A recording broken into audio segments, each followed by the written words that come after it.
Hello and welcome to CATEX TV on today, Wednesday the 28th of August from London. Today Britain will submit a draft resolution to the UN Security Council's 5 permanent members condemning suspected chemical attacks in Syria and demanding all necessary measures to protect civilians.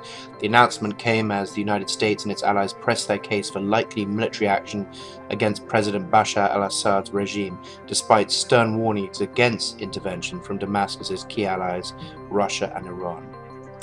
Today, Prime Minister Cameron said, "We've always said we want UN Security Council to live up to its responsibilities on Syria." UN Secretary General Ban Ki-moon also urged for the Council to unite for peace. However, UN Arab League Special Envoy for Syria, Lakhdar Brahimi, said that any international military action in Syria should only be carried out after it has been approved by the UN Security Council. The speculation over an imminent attack on Syria is further pushing up oil prices and depressing global stock markets. We'll keep you updated on any movements there. In Pakistan, militants said that they're preparing to launch a fresh wave of attacks on Indian targets in Kashmir when jihadi groups leave Afghanistan with the withdrawal of NATO troops next year. The declaration by Saleh Suladeen, head of the United Jihad Council, an umbrella organization of groups fighting against Indian rule in the disputed territory, will deal a blow to efforts by the new government in Islamabad to improve relations with New Delhi.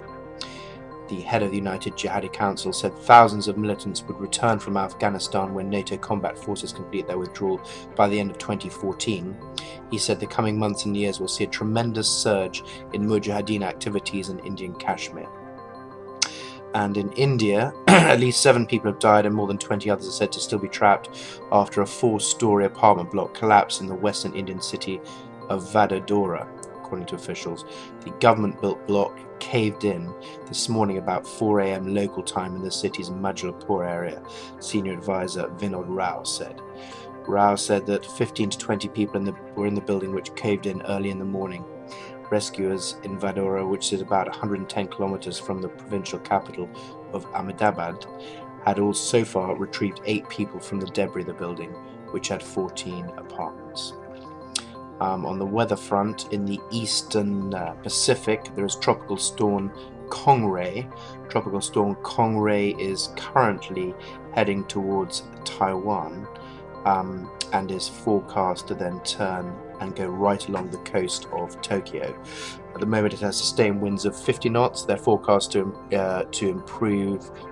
increase to 55 knots over the next 24-hour period. So that could cause quite a lot of devastation and heavy rain to be dumped along the entire Japanese coastline.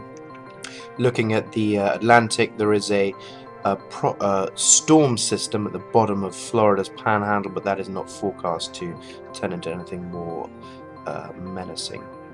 And finally today, a pretty depressing story. A 6-year-old boy in China has been left blind for life after a barbaric assault in which an attacker gouged out his eyes with the apparent intent of selling the corneas on the black market. The 6-year-old boy from northern China was drugged and had his eyes gouged out in a gruesome attack that may have been carried out by a ruthless female organ trafficker.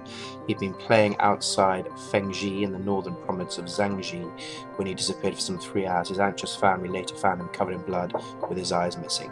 His father said his eyes were discovered nearby, but the corneas had been removed, suggesting the assailant may have been a trafficker supplying a lucrative but brutal organ trade. That's all from us today. We'll be back with you at the same time tomorrow. Thank you and goodbye.